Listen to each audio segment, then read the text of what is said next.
know if you can hear a bunch of background noise because Frank has his TV up pretty loud. Okay, it looks like we're live, I think. Okay.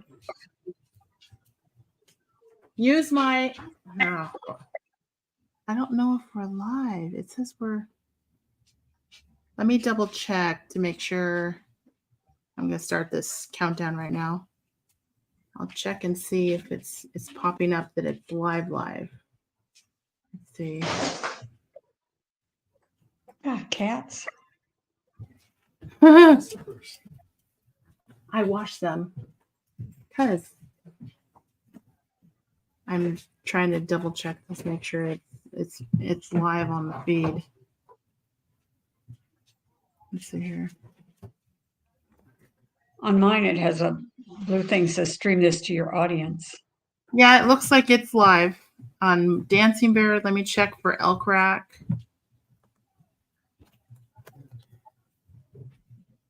Oh my goodness. Let me check here. Let's see. Okay, it says it's live. Okay. All right, let me check the YouTube channel. So hello everyone.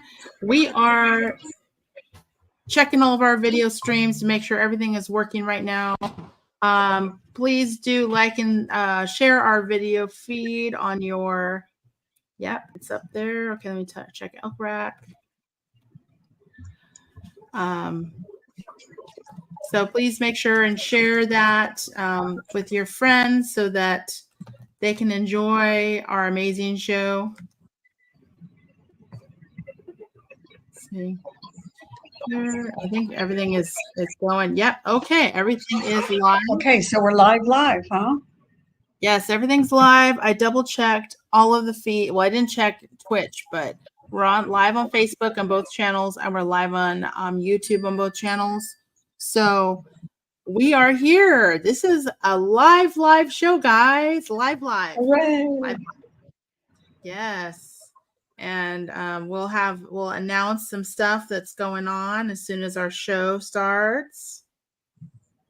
Are you excited to be here, Vicki? Yes, I am. It's after my bedtime and I'm still alert. That's you have to worry about these things when you're old.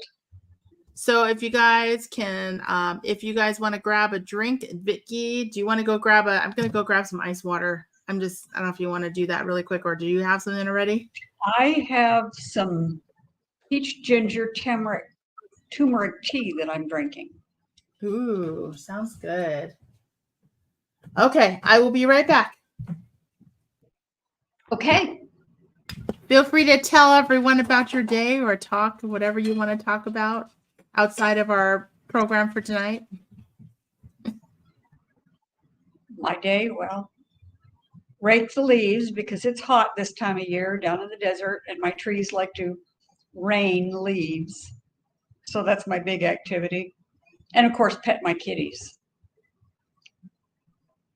And clean up after my kitties and feed my kitties. And talk to the neighbors about my kitties. And they talk to me about their dogs. Even at the grocery store, the clerk lives across the street from us. And so he tells me about his two big dobies that take him for a walk down the street. He's a pretty good sized guy. Somebody small, I don't think, could do that. Anyway, I'm working on getting things ready for our next show in about a month.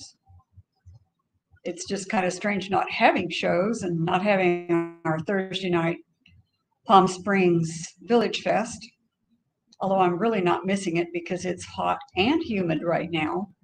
We may even have some rain. They say it might rain, but in the desert, not too likely. Anyway, I heard from James just before he went to bed. He's up on the river, and he sent me a picture at 9 o'clock at night in Montana. It's light enough that you could sit and read a book. So I asked him if he needed something to cover his eyes to be able to go to sleep. They have long days and short nights up there, I guess, in the summertime. And I can't think of anything else to talk about. I need Savea. But not James. I did go shopping today for material. My granddaughter-in-law and I are going to make a quilt for her sister-in-law for their new baby. Oh, that's Are you nice. back? Yes, I had to go. I just realized I'm totally sunburned. I cannot believe that. And I was like, I probably should drink some liquid IV because I was in the sun a lot today. So, Right. yeah, I figured that's probably a smart thing to do. Oh my gosh. Okay, it's already 4 minutes in. Okay, so Vicki, at 10 seconds before, we're going to do our countdown. Yeah. And then, of course, we always do our dance. So we always dance Yes. at when we dance at it gets our blood pumping for us, so we're awake for a show. So we're not falling asleep. Mm-hmm. Have you had a busy day? Oh my goodness. Yes. I'll Take care of talk the about dogs? mom. I'll talk about mom a little bit. Yeah, it's taking care of Oh, dogs good. today. Made sure that they all went to the bathroom. So I'm not going And to be not on- interrupted in the middle of the show. Oh, yeah. Are you busy So, at the store right now? Oh, well, I haven't been at the store because of mom. So Oh, okay. it's been quite a busy week. Quite a busy I can week. imagine. And I'm sure everyone's going to love to hear our story. They're going to Yours love is to hear the very story. interesting. I know, right? You have a very interesting story too. Everyone has interesting stories. I guess you could embellish and make it interesting. Mine was like, rake the leaves, vacuum the cat hair, clean the litter boxes, pet the kitties. I have my little one with me. She has been not really happy with me With her, because of her foot. because of her visitor. Oh, right. Yes. So, but yeah, it's crazy stuff. Yeah. We have a feral cat that probably has given birth to kittens now, and I hope they survive this heat. And then the other feral cat due any day now. Wow. So we're going to add more kittens. So I've looked up stuff for the subject matter for tonight. Have some information. So we're going to be talking about cats today. Cats. Kitty cats. Cats. You have one cat. Yes, I have one cat. I have one cat. Actually, a lot of people don't know this, but I actually grew up with cats, and I was a cat person before I had my first dog. So we had. I grew up on a ranch. And we had cats. They were outside cats.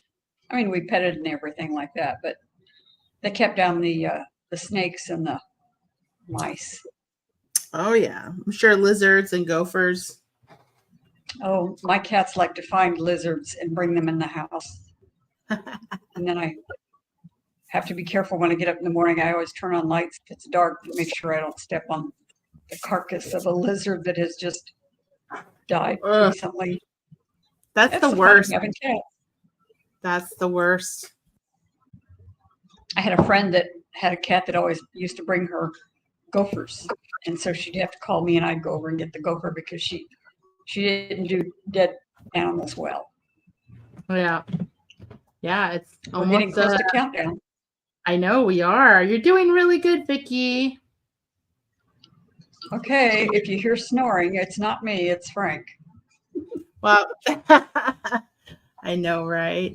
That's funny. No, he's all excited because the Angels just won in overtime. So he had to come in and tell me. Oh.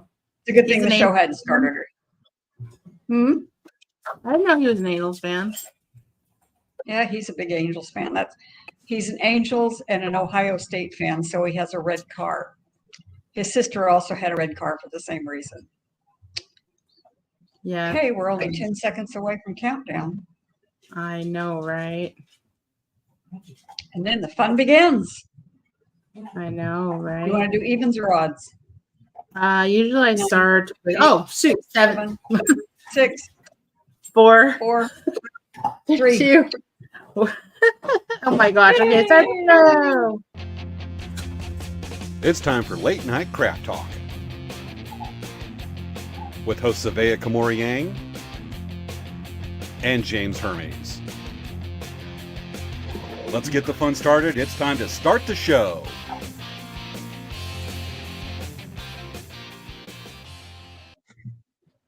Hello, everyone. How are you doing? Hello. tonight? How are you doing? So it is late night craft night talk.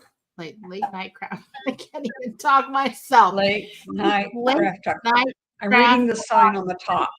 Craft talk. Late night craft talk night. It's Friday. It is our live show. We do live shows as many times as we can. Sometimes we can't.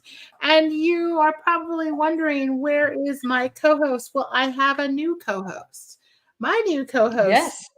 Tell us about yourself. Well, I'm the mother of the co-host. And we had to send him like 600 or 700 miles away. I think it's about 700 miles away. No, more like about 1,000 miles away, I guess. Anyway, so I could do this and put him out on a river where, he has no access. Yeah. So exactly. anyway. Yeah, so we do this show every week. We either mostly try to do live, sometimes we do pre-records, and sometimes we have to have awesome co-hosts. But we do the show every week. We have been doing this since the start of the pandemic, and we have posted on Facebook, YouTube, Twitch, and we talk about it on our social medias. And it's a great way to keep in touch with us. And make sure to like and subscribe to our Facebook page, our YouTube page, our YouTube channel, our Twitch channel, our Instagrams, all that kind of fun stuff. Make sure to share this, because sharing is caring, and no one can know about the show if people don't share it. So feel free. That's right. So this week, James, he's actually on, or not this week, this month, James is not here. Yes. So we have an update for him that he wanted to share. So I'm going to try to load that up on my screen. Let's see here.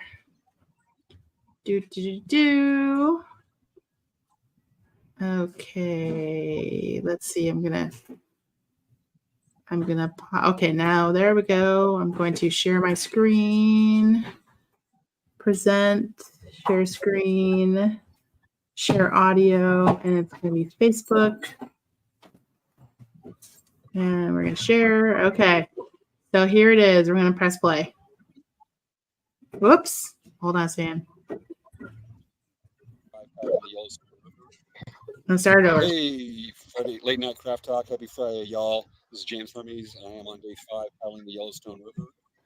And on about 85, 90 miles tomorrow, we'll be hitting our first 100 miles of 540 miles to paddle this river from Yellowstone National Park. Just north of it. The confluence with the Missouri River in North Dakota. So I got to tell you, the drive up here is amazing. The river's amazing. It's first time paddling a mountain river, and especially this side of the Continental Divide, and it is absolutely gorgeous country up here. And I can see where some of the weather can get wicked, but this is the Yellowstone River behind me. We're still in some mountain valleys, kind of still the foothills of the Rockies of Western Montana. We're starting to see everything kind of open up. We should be hitting the Great Plains proper probably in a couple of days, and we're probably only a couple of days also from Billings, Montana for a resupply, our first of a couple resupplies. So anyway, there's Flutterpocalypse, the kayak, doing solid. We've been paddling a little bit of class 3, but mostly class 2 whitewater the last couple, ever since we started the trip. But it's starting to kind of calm down. The river started to open up and be more flat. So pretty amazing. We've seen a lot of bald eagles. God knows how many osprey. We actually paddled by an elk that was drinking from the river, and we've seen lots of deer, pronghorn antelope. And just again, amazing country. It's Montana. It's big sky country. And I got to tell you, it's hard to get used to the long daylight hours. The sun's not down until about 10 o'clock at night. It's up at 6, but those long hours throw you off. So anyway, doing solid.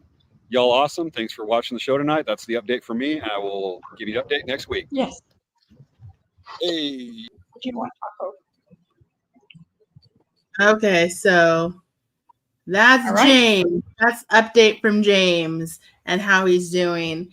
So this week, I don't have a lot to report from Dancy Bear. For those of you who follow me or my friends or you follow Chris, Chris had hip replacement surgery last Friday. And so she's been recovering and I've been helping her recover. So it's been a little bit of a busy week.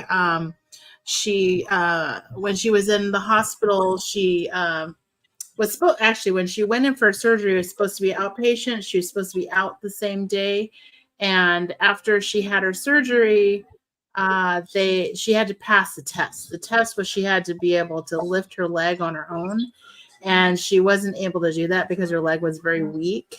And so they kept saying, "Okay, keep trying." And if you can lift your leg, we'll let you go home. She couldn't lift her leg. So they admitted her to the hospital, which was a little kind of worrisome. But they said, everyone's different. Everyone needs different times to be able to walk after the surgery. Meanwhile, there was a really oldie moldy guy that was even older than Mom that somehow passed his test and walked home same day. So getting a little nervous and a little nerve-wracking because she wasn't able to walk after Saturday, which they said, she'll be able to walk after Saturday. So they said, don't worry, it's Sunday. She'll be able to walk on Sunday. Well, on Saturday, we tried a couple times and her blood pressure was dropping every time she tried to stand up. And so they sat her down and I had told her, I'm like, Mom, you really got to really push yourself. So we tried a couple times where we just got her to sit on the bed and just put her legs down and just sit for a little bit. And then she lay down. And then later in the evening, her really great nurse at night, Brandon, he really helped her. And we asked him, like, can you help us? Like, can we try to get her up and walking after PT left? And she was able to stand up and walk. And she walked to the door and back in her room. So we're like, okay, this is really promising. And her blood pressure didn't drop. And then on Sunday morning, she stood up and her blood pressure dropped. We're like, oh. And then the PA came in. The PA is what James would be. He came in and he her mom and he said that if her blood pressure doesn't drop when PT comes again on Sunday, she can leave. She just has to not be able to drop her blood pressure. And that's something she can't really control, just like say, well, I'm not going to do it. Yeah. So I'm like, okay, Mom, you got to do this. You're a trooper. You can do this. You can do this. And when PT came in the afternoon, blood pressure dropped. So again, Sunday overnight. So I was really getting worried because I didn't want them to say, okay, Mom, okay, Chris, you're going to have to go on extended care. I don't want that. That's my concern. I don't want that to happen for her. And so on Sunday morning, she got up and she was able to walk and she didn't have a drop in blood pressure. Thank goodness. So then they said, okay, you can go home. So Monday afternoon, I brought her home and we started working on getting her she had to walk from the garage to the front door. So she had to walk a bit. She was going slowly, but she was doing it. And the first night was a little rough, but after the first night, she was able to walk a bit more and she's feeling really well.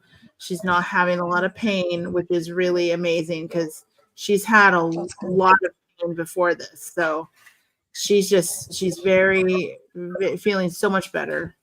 And her pain threshold is probably pretty high. It probably is because she was not. She was in a lot of pain before, and right, that's what I mean. Yeah. So, and then they were, they had said, oh, well, if you're in a lot of pain and you have so much pain, you need to go and you need to take oxycodone, which is like really hard medicine. And my mom's like, no, Yes. no, I don't want that. I don't want that. And so she didn't need it. She wasn't in enough pain to need that. So that's really great. good news. Yeah. So I'm just very, very thankful. We had a great doctor, a great surgeon who did my mom's surgery. They did an anterior hip replacement. And I don't know if you guys know what a hip replacement is. Do you guys know what a hip replacement is? Like what they do? Because I asked them, I said, what do you guys do? What is a hip replacement? Yeah, it's gross. They literally cut It involves off. saws and hammers. Yeah, they cut off the ball and they replace it with a metal piece that goes down into your leg. So they drill into your leg, they put it down into your leg, and you have like a metal piece. So you're literally bionic, right? And then Joy is like, yes, I know. But then on the inside, they have to grind out your hip and they put in a receptacle so that metal piece can go in. Oh my gosh. It's crazy. And Mom told me so many times how when she rolled into the surgery room, it looked like a torture chamber. There were all kinds of weird tools, all kinds of weird devices in there. And she was just like, I just don't want to be, I just don't want to feel, because the type of anesthesia they use for hip replacement is Twilight. They don't fully put you under. They give you a nerve block or like a what's it, epidural, and they just knock you out so that you're out of it, but you're not deep under. She's like, I just don't want to hear the saws going. So she's doing really good. Did she hear them? No. Oh, that's good. Yeah. So after her surgery, it took her about 2 hours to wake up. Generally, it takes people 20 or 30 to 45 minutes to wake up. So she recovered on her own time. So that's really good. And like I said, she's really doing well. She's not struggling so much. She's taking the physical therapy very well. She's practicing exercising every day, doing her movements she needs to do. So it's all been going really great for her. Good. That's so good to hear. Yeah, I was very worried just because I know things are routine. I know it's a routine outpatient surgery, but you never know. You never know what can happen. And it's amazing that used to be like a week in the hospital. Yeah. And it would take you, I think it used to take people like a month or two to recover because they couldn't walk. Uh-huh. So, I mean, they were expecting her to be walking right after her surgery, which is insane. Right. It's such a huge. I've had family members that had a hip replacement and 2 knee replacements, and they have them up sometimes the same day if it's an early morning, but they're up and walking in 24 hours. Mm-hmm. Mm-hmm. It's crazy. I mean, it's and then I also asked the doctor, what's the difference between, like, why are hip replacements so much less hard to recover? A few things they found is that they said the anesthesia the way they do the anesthesia now, it's very helpful for someone to recover. Additionally, they said they start the patients off on certain regimens of medication in advance to kind of help them prepare them for the surgery. And then after the surgery, they have medications for pain management that kind of like she's taking a nerve, gabapentin. Yeah, so she's taking that right now to help with the nerve pain. So when she says she doesn't have pain, she might have pain, but she's supposed to take gabapentin for 30 days. So it's like the medication she's taking is managing her pain very well. So she doesn't feel like she's having pain, which is great. So, but yeah, they said the doctor said, and actually Frank will be happy. My doctor went to Ohio State. Oh, I'll have to tell him that. That'll just thrill him to death. Yeah. And of course I had to throw in the little thing I told her surgeon. I said, yeah, I said, I'll put it aside. You went to Ohio State because, my school, Arizona State, has a little bit of an issue with your school, but it's just a deep down grudge from like 1997 when the refs called some bad calls at the Rose Bowl game. And he kind of laughed a little bit. And he kind of laughed a little. He was like, well, I'll make sure to give her an Arizona State hip. I said, you do that then. It was fun. It was a fun banter. It was not a mean banter in any way. It was totally fun and professional and not mean, But we were really happy with her getting the surgery because now she can actually walk and be comfortable and not in pain and not feel weak. And so it's huge. I'm really happy for her. That's great. So, well, my house is really quiet because we don't have James. But as he was preparing, and he's got all this gear that he's putting together in these IKEA bags, these blue bags, and he kept piling them up. We have a sofa in our living room, and he kept piling them up on there. And I didn't touch anything because I didn't want him to wind up like a friend of his who went on a trip and his wife decided that the food needed to be in the fridge and he didn't know it. And he went on his trip and he didn't have food, but everybody always has a little bit of extra. So it was only I think like a 3 or 4 day trip. So he had food. But anyway, the only problem was that my mama cat, Taco, decided she really wanted the flour tortillas. That's what he uses for bread is flour tortillas. And he puts them in a Ziploc bag. And I like put them back behind one bag and she got in there and she's in there and I heard her and she's digging it out. So I finally had to put it underneath a bag so she could not get at it and take it out. Wow. And now it's like really quiet because James isn't here, but I'm getting these chores that are around the house that I've been wanting to do for a while taken care of. And and right now the garage is clean where he does most of his assembling of his fans and knives. And he's a good artist because good artists usually don't clean up after themselves very well. Nice. And I don't care except when there's feather bits on the floor and you walk in the house, then it's all over the house because it's 6 to your feet. Anyway. Yes, yeah. So, is there any news that Elk Rack Trader wanted to share this week? Are you guys doing the live? Are you doing the show, the art show in Palm Springs? We are not. The news for Elk Rack Traders is there ain't no news because we're not doing anything. I'm getting caught up on stuff. Silly me, I had a bunch of knife sheaths cut out, and I got those all sewn up before he left. I should have waited, and I could have done it now. But I'm getting ahead on dream catchers. I have wrapped a whole bunch of spurs, and so I'll be putting leather and feather on those and getting caught up. The last show we did at Palm Springs was on 4th of July, and the previous 7 years ago when we did it on 4th of July, we had a really good night. It was very profitable, but this time it was so ungodly hot. It was still 100. It was like, I think 102 degrees at 10 o'clock when we were breaking down the booth. And so it was pretty close to 110 when we were setting up, maybe a little over, as I recall. I think it was like 117 as we were driving over there. Anyway, so there weren't a lot of people out shopping. And we could hear the fireworks off over there, shooting them off over by the high school, but we, of course, couldn't see them. So anyway, we got that show under our belt, and at Palm Springs, James pays 6 months in advance for his spot, and you have to show up at least once a month to keep your spot. And we have a really prime spot.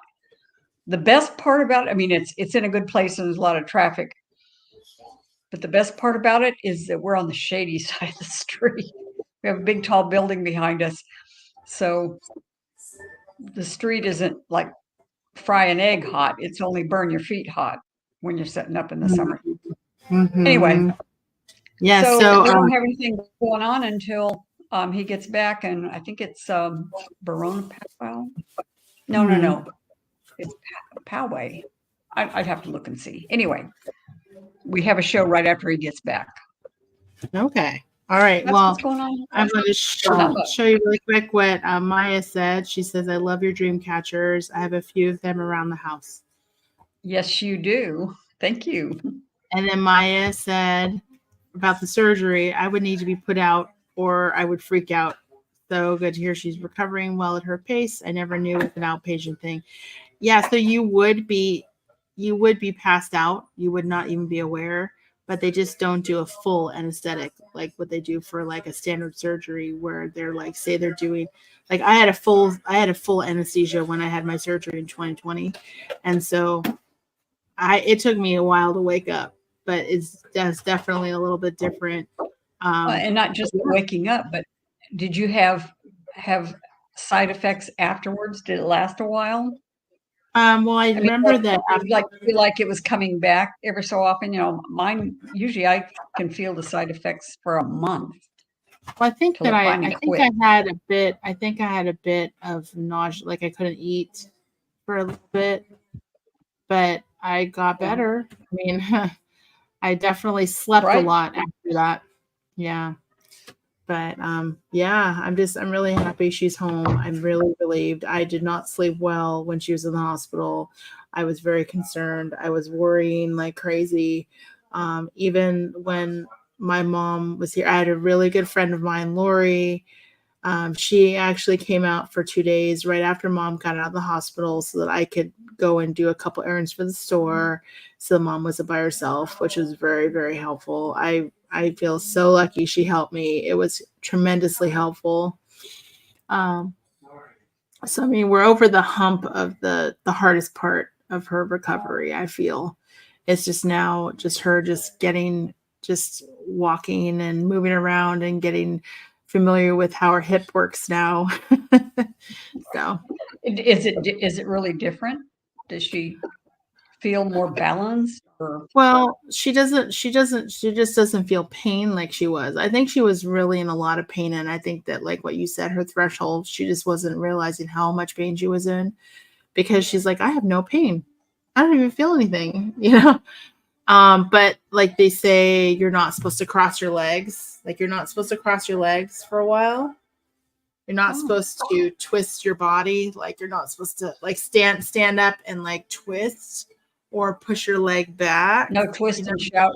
No twist and shout dancing. And no bending past 90 degrees, especially right now.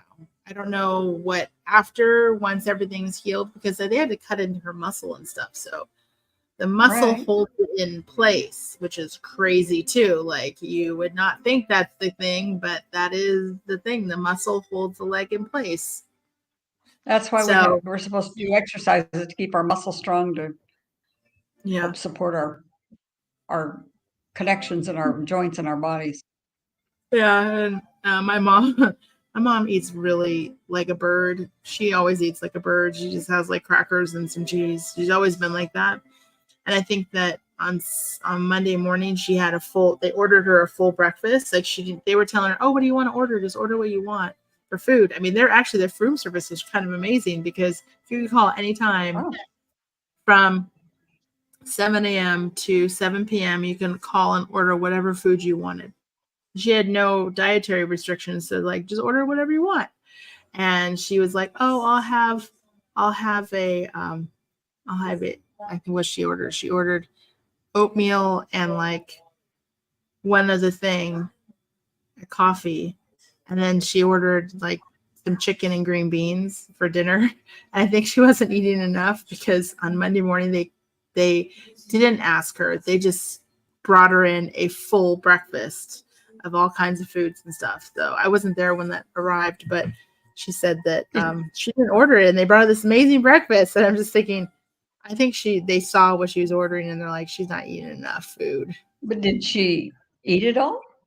Yeah. Oh. So, yeah. So, but, my mom was in the hospital several years ago and had to have surgery, and she was up at Loma Linda, and she had Filipino nurse. So Mhm. she came out of surgery. It was kind of late. It was actually in the evening when she finally came out. So she hadn't had anything to eat in over 24 hours now.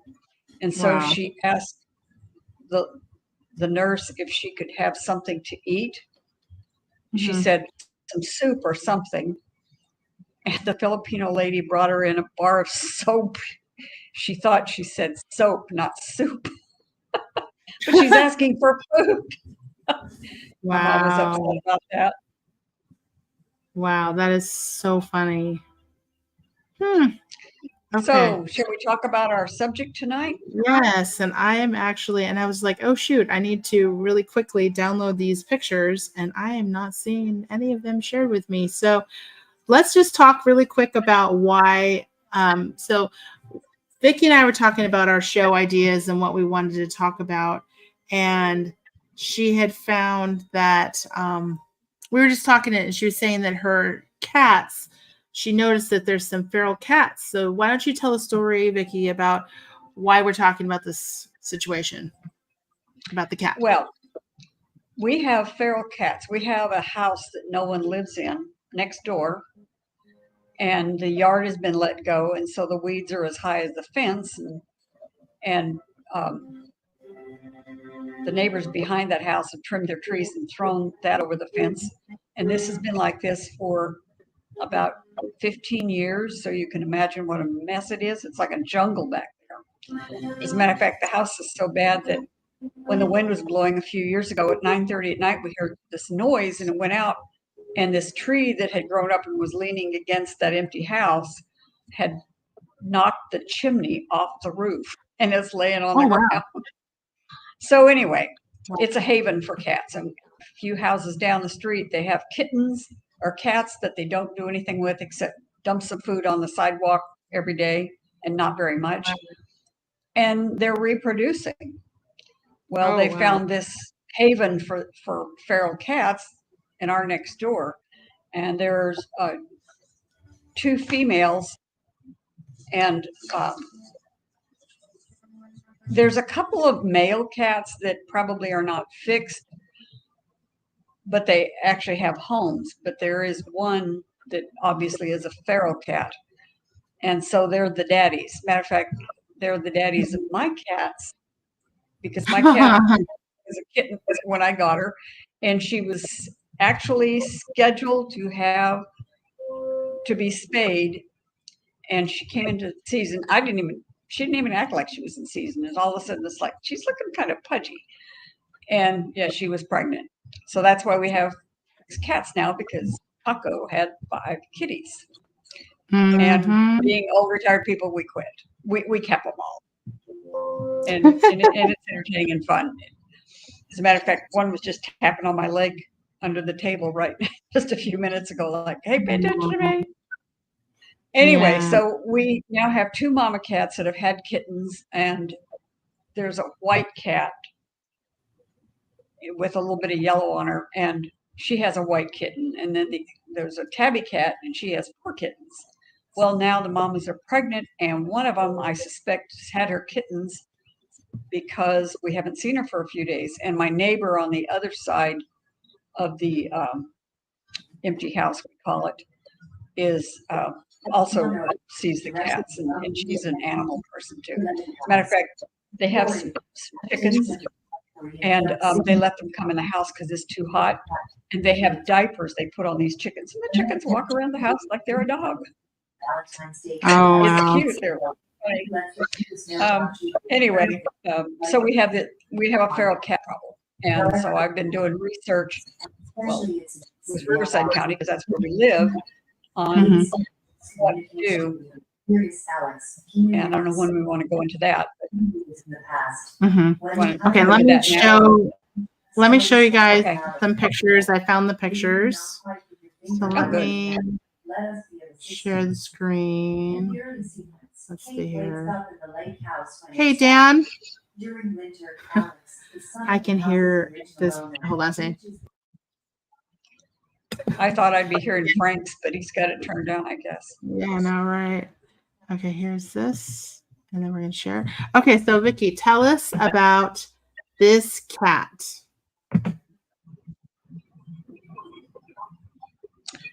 That is Miss Taco. After she was spayed, she had the cone of shame on. She's sitting How did- on my leather, my walking foot sewing machine. She was That is trying to so- get away. I don't know, just get as high as she possibly could. Anyway, she kept getting the cone off and licking her incision. Oh So no. we bought her onesies, and she Mhm. would try like the devil to get them off, but they're Velcro on the back, so she couldn't. But she sure tried to get them off. She'd reach around there and try to pull on it. Anyway, so and that's Taco was Taco. a feral cat. no. Well, I don't know. She was found in front of my daughter-in-law out in Parker was a principal at the local K2 school, and when she came to work one morning, opened up the gates because there's gates around schools now, and went to her office. There's this little gray kitten right in front of her office, and nobody claimed it. So Mhm. our son Joe said, "Mom, you want a cat?" Because he knew that all of our old cats had died, Mhm. and so we went and got Taco. And she's named Taco because he drove down from Parker and met us at the Del Taco in Blythe, and we drove out there, and so we named her Taco. This is Taco. Another. There's actually that one is that is Violet. She's named Violet because she's gray, but she has a white V on her chest between her front legs, and that's when she was spayed. Mm-hmm. And that's her cone of shame and her. They get those things off so easy. And there's my husband Frank in the kitchen feeding all the kitties. Mm-hmm. We've trained him. We yell, "All you kitties!" and here they come running, just tearing through the house. And that's the two girls. That's Red and Violet when they had their surgeries, and they've got their. We gave up on the cones and we just put the onesies on them. Mm-hmm. But they hung together like, let's stick together, and maybe they won't do anything else to us. We'll help each other. Mm-hmm. It looks like they're playing. Okay, there's my cats. When we order cat food, which we go through a lot now with 6 cats, we get it from Amazon, and it comes in a box. Amazon and Chewy. Anyway, they have those air pillow padding things, Mm-hmm. that you get in packages. My cats love to play with those until they're flat. And so that's them in there in the living room. Just, it was hilarious. They're just rolling around and running under them and throwing them in the air. And it was really cute. Mm-hmm. And Taco, when we got her, she would jump in a box. And so we'd say, "Kitty in a box." And she would jump in the box.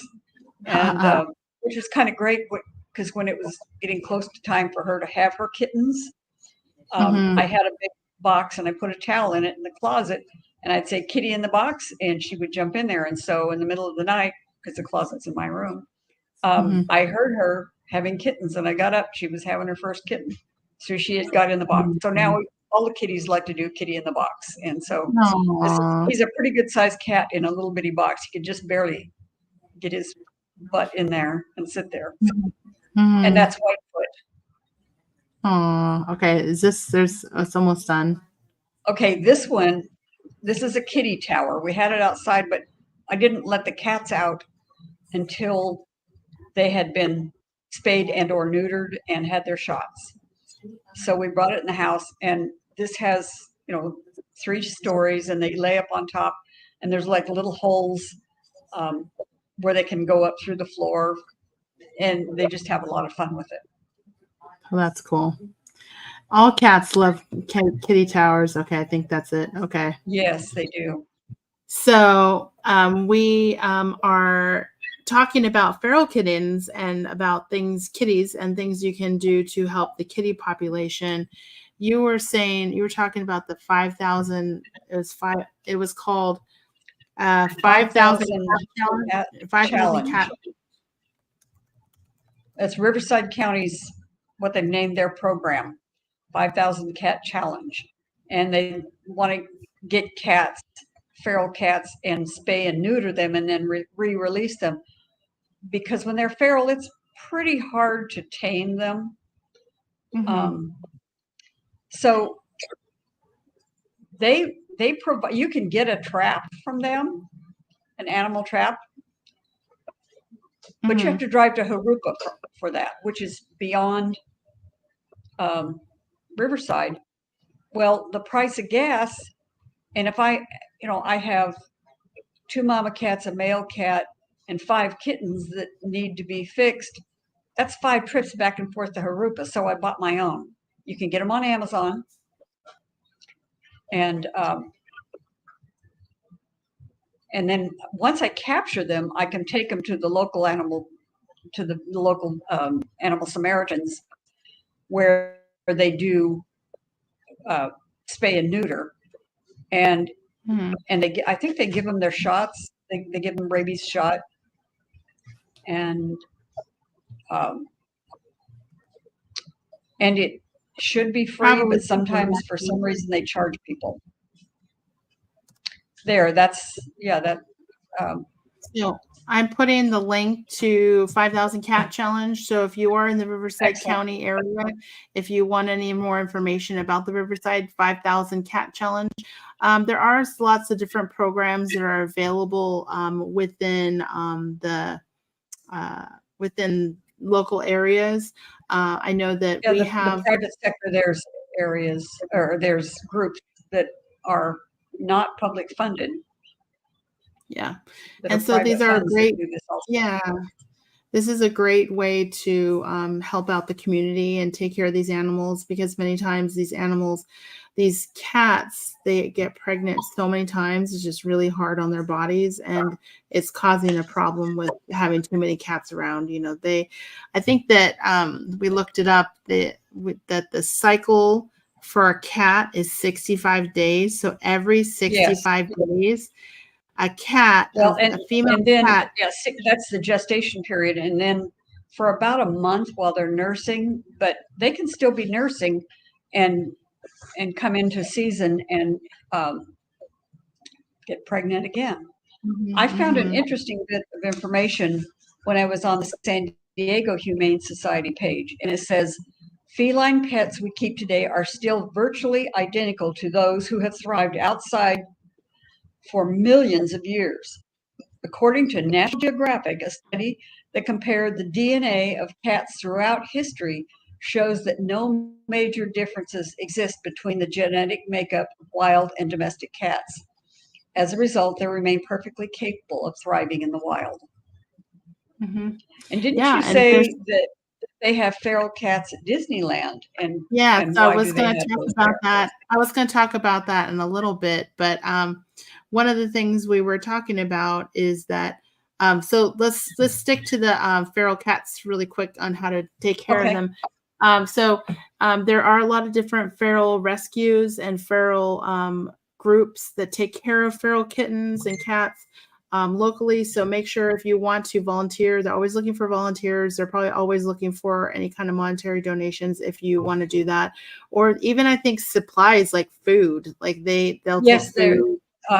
Almost everyone has a website with a link where you can go to Chewy and do a monthly subscription or just a one-time purchase. Mm-hmm. And that would be a great way to help them. And I noticed that their choices of cat food is not the most expensive, but it's not the cheapest kind that has the dyes in it, because it's the fillers, food dyes that make the cats throw up. My cats don't throw up because I don't give them the stuff with food dyes in it. I mean, the food dye is for their owners to feel happy they're giving something colorful but not healthy. Like eating Twinkies all the time. You can't do that. Yeah. So, but I know they would love to eat. We would love to eat Twinkies all the time, and no health. Twinkies and Hostess cupcakes, right? Cookies.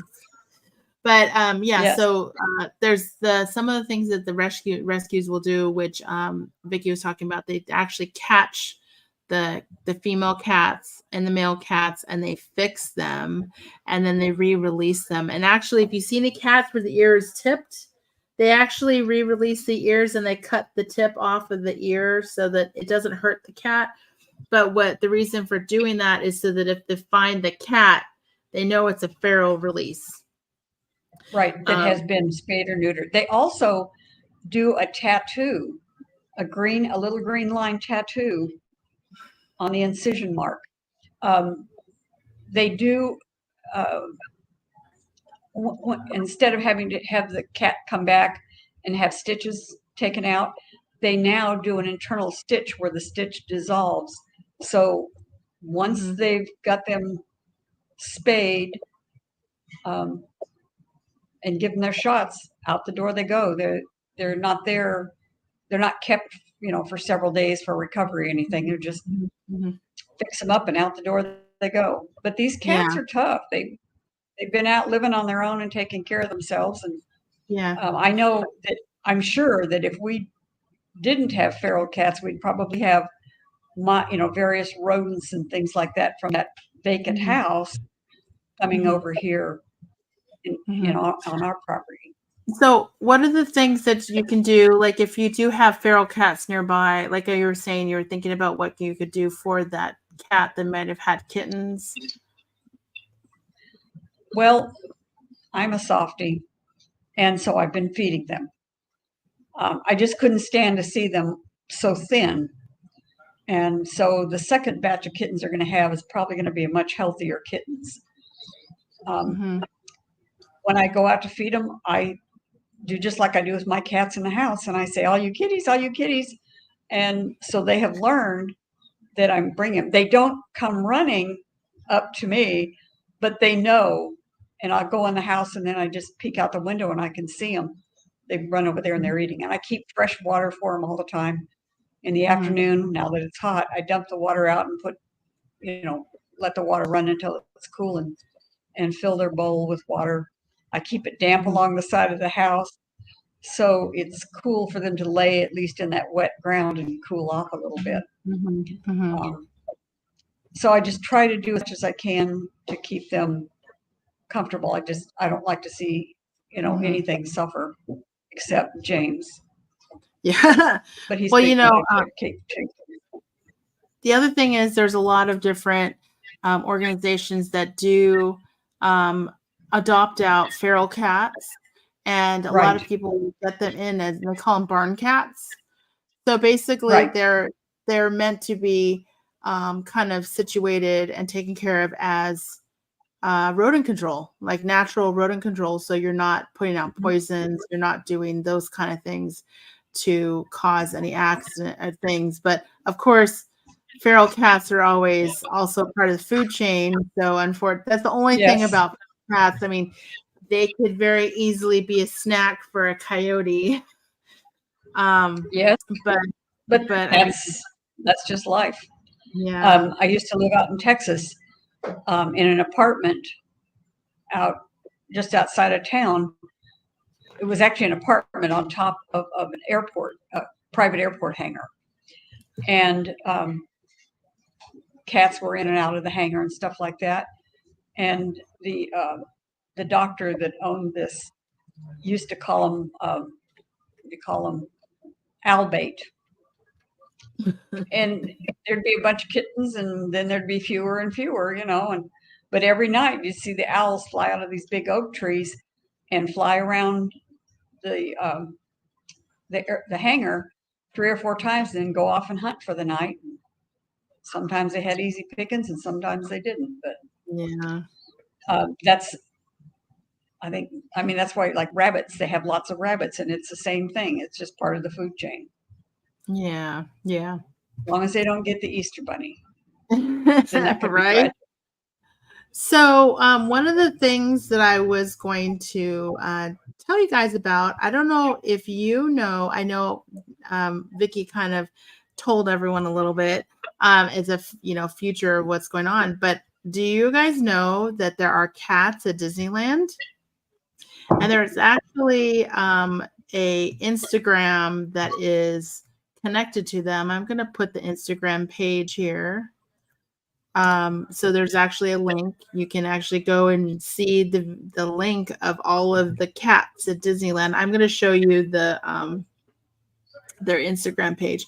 But Disneyland, so kind of segueing, talking about barn cats, Disney actually has a program where they take care of cats, and there are cats on their property. And every once in a while, you can see this right now, right? Disneyland cats. There are 131,000 followers, and there's 500 posts. Cats of Disneyland. How fun is that? So there are a whole bunch of different cats that live there, and that Disneyland feeds them, and they take care of their medical, and they are just all over, and they have names. All of them are named. I know that people talk about the specific. Let's see this one. This one says, this is Marjorie. So they have different names, and you can actually see them at Disney. Like they aren't just hiding. They're all over. See this one? They're saying it's at Horatio. So all the cats have actual names, and you can see them in the park. Every once in a while, you just need to look around. I've seen some of the Disneyland cats. I've seen them when I was going. It was when we were on the tram, and I saw some cats in the side yard of the tram area. But yeah, there's cats, and they are taking care of the rodent population at Disneyland. So if you want to follow them, cool? That's pretty cool, right? Yeah. So they take care of their medical, they feed them. And Disneyland, a lot of people don't know this, but there's a lot of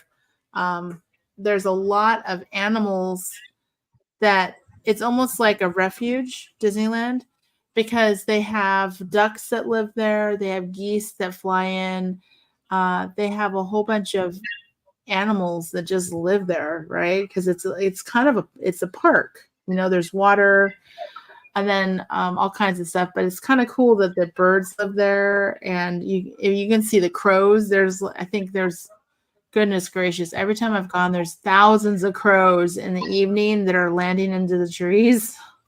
But it's kind of a cool thing. The cats of Instagram, cats of Disneyland, and you can actually go and see them. You just have to keep an eye out, but they are there, and I have seen them.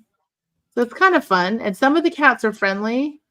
So, you're not supposed to go after them, but like if they come up to you, I don't see why you can't, say hello. It's kind of fun.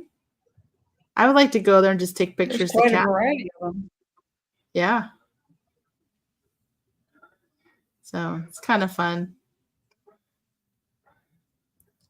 But yeah, a lot of people don't know that they have those cats there. It's kind of a fun thing, right? Some of them kind of look like some of mine. I've got, 2 blacks and 3 grays, but the one gray has white feet and a white tummy and white up his neck and under his chin. And I noticed several like that. And I thought, well, maybe they're related. Yeah, I know, right? So I was looking at San Bernardino's Humane Trap. Each county has their own program. And there you have to purchase a trap. And everybody you have to, unless it's something really horrendous, the county will not come out, animal control will not come out and trap animals anymore. Wow. And so in San Bernardino County, they tell you can get cat traps at Harbor Freight, Home Depot, or Lowe's. And then it tells where the shelters are. And I'm not sure, but it appears that they have to pay somewhere between $37 and $57 for neutering and $60 to $80 for spay. So that could be a problem. They always advise you to catch them on like Monday or Tuesday and bring them in the morning. Like they say, trap them in the evening if you can when it's cool, and then to cover the cage so they won't be stressed. And one website even had a pattern where you can make covers because all the cat traps are the same dimensions, and no matter what brand, evidently. And you can make these covers to put over the cages. So they won't give you a trap, but they'll give you, people make these covers for the traps. So you can cover them up when you're taking the cat in, because they're in a great deal of stress because they are in a trap. And they're used to being roaming around, and they're in. I don't know who takes them out of the traps and gives them a shot so they can sedate them and do the surgery. But right. I thought, I don't want that job. I think that they give them the injection while they're in the cage. How do they do that? That would be the only way I could think they could do it. But yeah, I mean, or maybe give them a squirt of something. I don't know, that they smell. I don't know. Yeah, but maybe. It always says to set your traps at night. And if your trap is empty in the early morning, trigger the trap and reset it again at night. Do not trap over the weekends or holidays. And there's California state laws about trapping. It says to check with your local animal control agency first. When trapping, you will be responsible for the humane and legal care of the animal. Never trap an animal and relocate to another area. And that's from San Bernardino County. Yep. And San Diego County is pretty similar. Yeah, I think that Riverside County, the only difference is that they do provide traps if you're willing to drive all the way to Jurupa to get them. Well, I think that there are programs here where you don't have to pay for the cat to be released. I mean, they do feral cat spaying and neutering. There's all kinds of programs out there.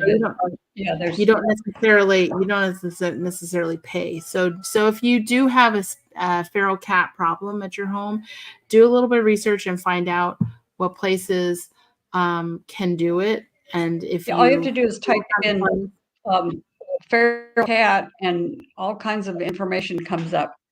There's several agencies. I believe I remember 5 in Riverside County, in this end of Riverside County, they're basically private. They're 501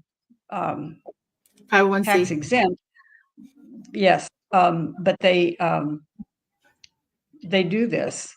We have a friend that used to actually be a powwow vendor and decided to start doing cat rescues because she lived over in Desert Hot Springs and cats were getting injured and stuff, and she'd pick them up, take them. And her house always smells like bleach. You can never smell a cat. She keeps that house spotless. But she's got all these cats, like one of them had lost an eye, and she takes him to the vet, and the vets, because what she's doing, don't charge her for this, So there are organizations out there that are willing to work with you. So you don't have to use your county. You can use one of the private agencies, and they are always asking for donations. I think whatever agency I wind up using I'll probably put them on a monthly thing on my Chewy account instead of a big bag of cat food. Yeah, 100%. But do you have any cat problems where you are? You're in not really, but because our area is not really. Our area doesn't really have a lot of cats. I rarely see cats here, but at our old place, we had cats that would terrorize my dog. We had this one big cat. He was super fluffy, like big fluffy cat. And he was always after Bambi. I don't know what the heck was going on, he saw Bambi, he would run up to him and try to attack him. And I had like, it was a couple times where he actually scratched him. He was bleeding. I had to like clean his leg, and I was watching, and then everyone was feeding that cat. I'm like, what the heck? This cat is like terrorizing my dog. Ended up like, well, and cats, you can't keep them contained like you can a dog. And I know my cats wander around and go into other people's yards, and evidently somebody didn't like having them in the yard nearby, and I'm pretty sure they were shooting them with an airsoft, and they weren't pumping it up all the way. But one cat came home and she had a wound right by her tail, so they were shooting her in the rear end to get her out of there. And then one other cat, a few weeks later, came home with a similar wound, and I recognized, I mean, at least it wasn't a BB gun. I'm glad of that. An airsoft just pierces the skin and causes a little sore kind of thing, a wound, but it doesn't, you don't go in, it doesn't penetrate. Anyway, I mean, they have a right to do it. If you don't want the cat in your yard, you just yeah. At least they weren't like trying to do anything awful like poison them or something. Yeah, I know, you hear stories, but you know, we have a cat, and we don't ever let him out because I'm too worried. I mean, we have coyotes in our area, and where we live now, there's even more coyotes. I had coyotes playing in our front yard. So the cat's not going outside. The cat gets a nice place to roam around, and occasionally they find I don't even know when it happened, but I found a mouse tail in my bathroom floor. Yeah, it had to have been a mouse tail. And it was tail. No, it wasn't a lizard tail. Okay, it was for sure a mouse tail. It was like a bear tail with hair, a little bit of hair. Oh, right, right. So a mouse was in here, and my cat left a mouse tail right in front of the toilet. So at least we know he's doing his job. Where was the rest of the mouse? That's what I want to know. I don't know. I didn't see a rest of a mouse anywhere at all in our whole place. So Dan wasn't pulling a joke on you and just threw a mouse tail down? No. I'm pretty sure the cat ate it. Because Wicket is actually, so Wicket was a bottle fed kitten. His mom was feral.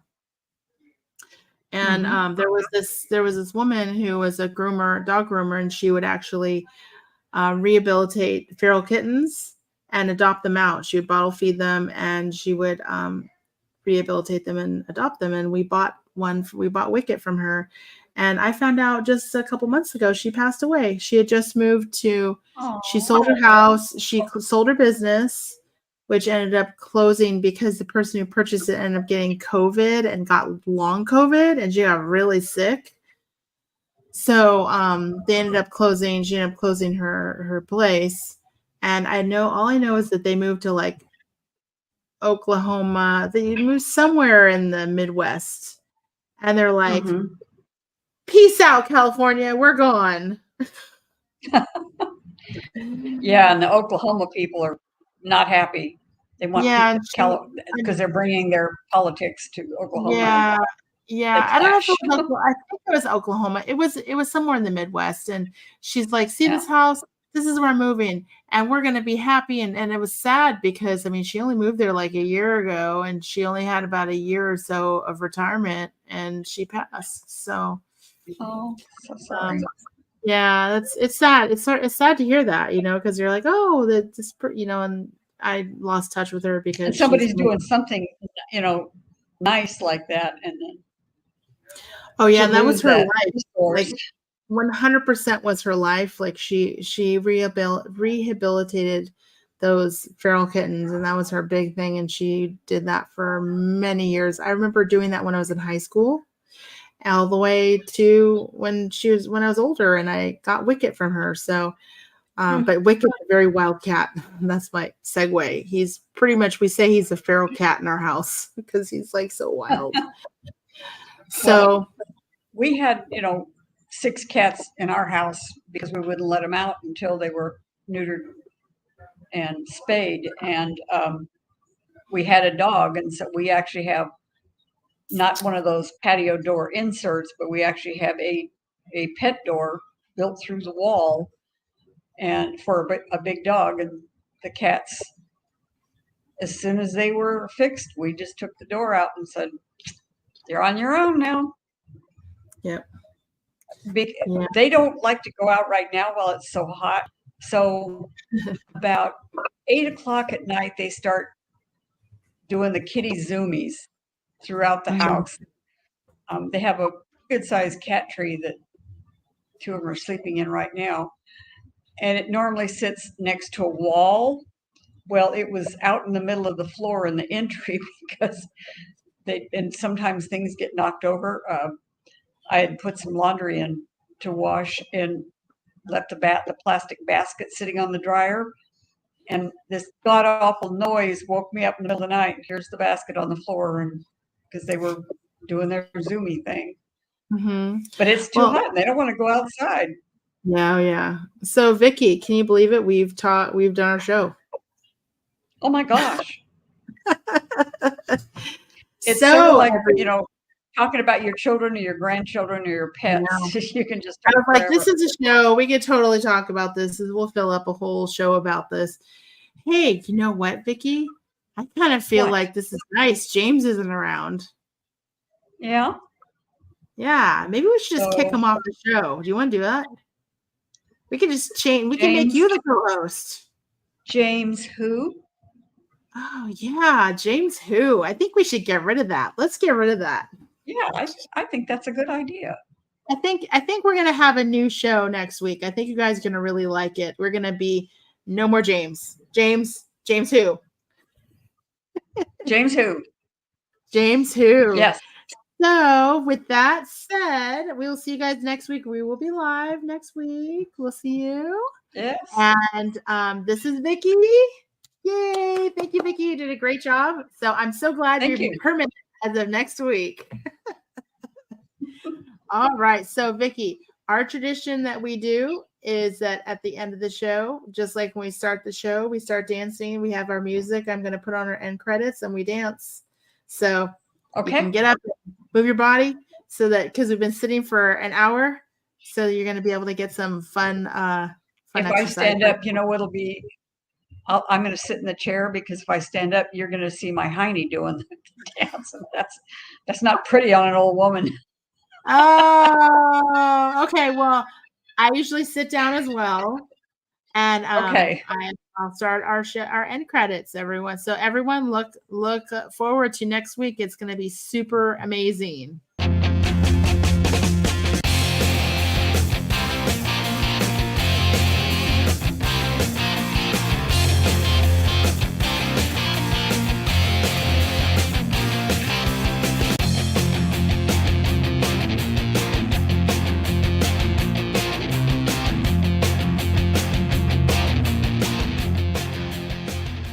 Aw, ain't he cute? I don't like that end part. I don't like that thing. All right, everyone. Good night, everyone. James did it. James who? Yeah, I know, right? Have a great show. We'll talk to you soon. Bye. All right. Have a good week. Say hi to Chris for me. I will. Bye-bye. Bye.